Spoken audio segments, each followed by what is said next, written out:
নমস্কাৰ যিসকলে দুলীয়াজান অইল গাড়ী টেণ্ডাৰ পেজ এক্সপায়াৰ হোৱা ছাৰ্ভাৰ ডাউন হোৱাৰ কাৰণে ফৰ্ম ছাবমিট কৰিব নোৱাৰিলে তেওঁলোকৰ কাৰণে ভাল খবৰ।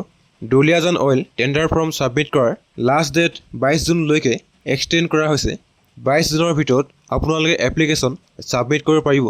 আপুনি যদি ফৰ্ম ছাবমিট কৰোঁতে পেজ এক্সপায়াৰ হোৱা OTP নহা আদি সমস্যাৰ সন্মুখীন হৈছে আৰু ফৰ্মখন ছাবমিট কৰিব পৰা নাই তেন্তে এই ভিডিঅ'টো শেষলৈকে চাওক।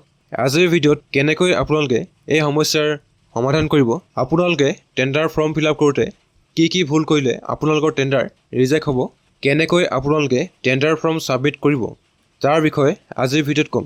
Duliajan oil tender online apply কৰিবলৈ আপোনালোকে টেণ্ডাৰ অফিচিয়েল ৱেবছাইট খুলিব লাগিব। ইয়াৰ যে লিংক ডেছক্ৰিপশ্যনত দিয়া আছে। ৱেবছাইটৰ হোম পেজত অহাৰ পিছত ইয়াত আপোনালোকে আধাৰ নম্বৰ ফিল আপ কৰি লগ ইন কৰিব। আপুনি যদি এতিয়ালৈকে ৰেজিষ্ট্ৰেশ্যন কৰা নাই তেন্তে ডেছক্ৰিপশ্যনত আপোনালোকে ৰেজিষ্ট্ৰেশ্যন কৰাৰ ভিডিঅ' লিংক পাই যাব। আমাৰ ভিডিঅ' চাই আপোনালোকে ৰেজিষ্ট্ৰেশ্যন কৰি ল'ব পাৰিব। যিসকলে আগতে ৰেজিষ্ট্ৰেশ্যন কৰি থৈছে আৰু লগ ইন কৰাৰ পিছত এপ্লিকেশ্যন ছাবমিট কৰিব পৰা নাই তেওঁলোকে ইয়াত লগ ইন কৰিব। লগ ইন কৰাৰ পিছত আপোনালোকে এপ্লাইত ক্লিক কৰিব। ইয়াত আপোনালোকৰ অনলাইন এপ্লিকেশ্যন ফৰ্মখন খোল খাই আহিব। অনলাইন ফৰ্ম ফিল আপ কৰাৰ আগতে required documents exchange card, PAN card, photo আৰু ছিগনেচাৰ এই গোটেই ডকুমেণ্টছকেইটা আপোনালোকে 2 MB ভিতৰত JPG ফৰ্মেটত ৰেডি কৰি ল'ব। ডকুমেণ্টছ ৰেডি কৰাৰ পিছত আপোনালোকে ফৰ্মখন ফাৰ্ষ্টৰ পৰা ফিল আপ কৰিব লাগিব। ফৰ্ম ফিল আপ কৰোঁতে আপোনালোকৰ নাম, father's name, exchange card number, PAN card number এই গোটেই ডিটেইলছবোৰ আপোনালোকে এবাৰ ভালকৈ চাই ল'ব।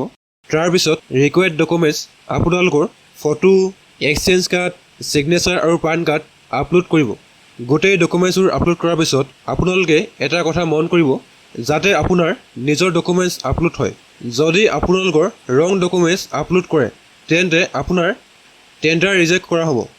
গোটেই ডিটেইলছবোৰ ফিল আপ কৰাৰ পিছত আপোনালোকে ফৰ্ম ছাবমিট কৰিব লাগিব। ছাবমিট কৰাৰ আগতে আপোনালোকে ফৰ্মখন ছেভ এজ ড্ৰাফ্ট কৰিব। ছেভ এজ ড্ৰাফ্ট কৰিলে আপোনালোকৰ ফৰ্মখন ছাকচেছফুলি ছেভ হৈ যাব আৰু ইয়াৰ পিছত আপোনালোকে ফৰ্মখনৰ এটা প্ৰিভিউ চাব পাৰিব। যদি আপোনালোকৰ ফৰ্মত এতিয়াও কিবা মিছমেচ হৈ আছে তেন্তে আপোনালোকে এডিট বটনত ক্লিক কৰি এডিট কৰিব পাৰিব।